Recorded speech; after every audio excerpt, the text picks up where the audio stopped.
কোন নাফরমান পাপী তার লাশ যখন জানাজার পরে কবরস্থানে দাফনের আগ মুহূর্তে কাঁধে নেয় আত্মীয় স্বজন, খোদার কসম নবী বলছে দাফনের পূর্বেই এই নাফরমানের লাশ খাটিয়ার মধ্যে থাকা অবস্থায় এত জোরে চিৎকার করে, এমন চিৎকার করে বিভৎস ভয়ঙ্কর। নবী সাল্লাল্লাহু আলাইহি সাল্লাম বলেন, পৃথিবীর প্রথম মানুষ থেকে শেষ মানুষ পর্যন্ত যদি একত্রে একসাথে এক মাঠে থাকা অবস্থায় যদি শুনতো একবার, ওয়ালাউ সামিআল ইনসানু লা সাইকা, নবী সাল্লাল্লাহু আলাইহি সাল্লাম বলে পৃথিবীর তাবৎ মানুষ একসাথে এই পাপীর চিৎকার শুনে বেহুশ হয়ে যেত। এখনো কবরে নেয় নাই। ইয়া ওয়াইলাতা ইয়া লাইতাহা ইলা আইনা কদ্দামতুমুনি। নাফরমান চিৎকার করে আর বলে, আমার স্বজনরা আমারে কই নিচ্ছ বাবা? আমার ছেলে তুই কাঁধে করে আমারে নিচ্ছিস কোথায় আব্বা? আমার ভাতিজা তুই আমারে কই নিচ্ছ?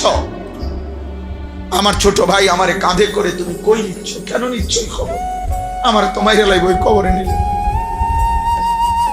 আমারে তো শেষ করে ফেলবে। আমি আজরাইলের যেই দৃশ্য দেখছি, হ্যাঁ, স্বজনদেরকে ডাক দেয়।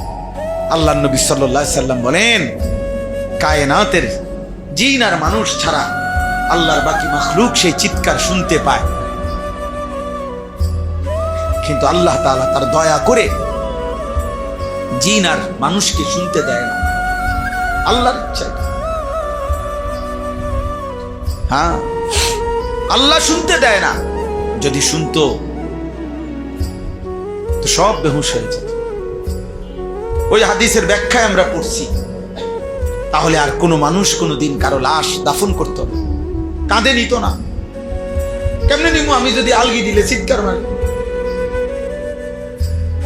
যদি চিল্লানি মারি, কি হবে আমার অবস্থা? এই ভয়ে কেউ আর লাশ কাঁধে নিত না, দাফন করতো না। নবী সাল্লাল্লাহু আলাইহি সাল্লাম বলেন, লাউ তা'লামুনা মা আ'লামু লা দাহিকতুম কালিলা ওয়া লা বাকাইতুম কাসীরা ওয়া মা তালাজ্জাজতুম বিন নিসাই আলাল ফুরুশাত।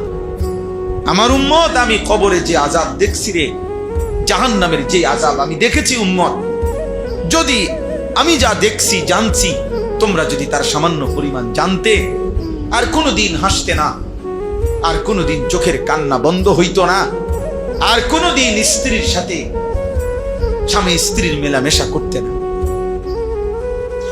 আর আনন্দ আর ফুর্তি হারায় যেত।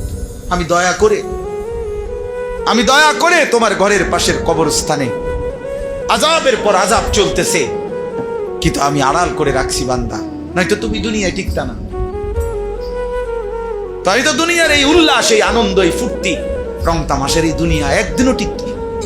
কাল্লা সাউফা তা'লামুন, আল্লাহ বলেন অবশ্যই তোমরা জানতে পারবে। ফিল কবরে, কবরে আসলেই আমি জানিয়ে দেব বান্দা, আমি জানিয়ে দেব। দিন মানেন, আল্লাহকে মানেন, খামখেয়ালি করেন, গুনাহ হবে, ভুল হবে, ছুটে যাবে, কিন্তু এটা একটা, আরেকটা একদম গাফেল হয়ে যাবে। আব্বা এটা বড় ক্ষতি।